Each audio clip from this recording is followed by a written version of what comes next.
tragici eventi della storia devono essere ricordati oggi più che mai, nel momento in cui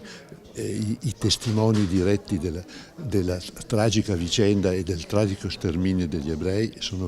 stanno venendo progressivamente a mancare. Quindi in questo senso molto importante è stato il messaggio lanciato dal Presidente della Repubblica, invitando e facendo sì che sia presente la Segre come rappresentante, diciamo, di un mondo che è stato destinato allo sterminio, ma nello stesso tempo in un momento come questo in cui si parla nuovamente di razza, ma in maniera impropria, nel momento in cui effettivamente ci si avvia, considerando gli 80 anni dalle leggi razziali, ci si avvia verso un processo che è teso a riprendere tutto un discorso di razzismi e di prevalenza e di distruzione e di morte e di sopraffazione. Di fatto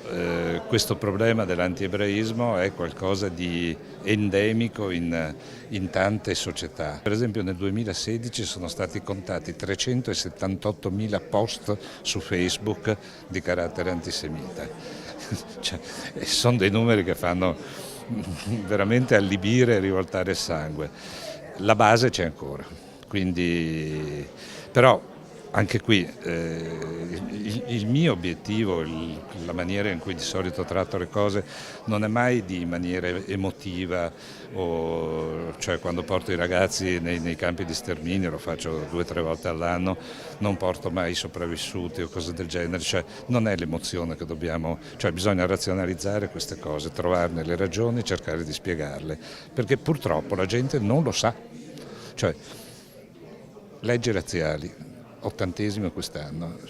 Tutti forse sanno che una legge razziale vietava la presenza a scuola di studenti ebrei, ma le altre sapete che cosa contenevano?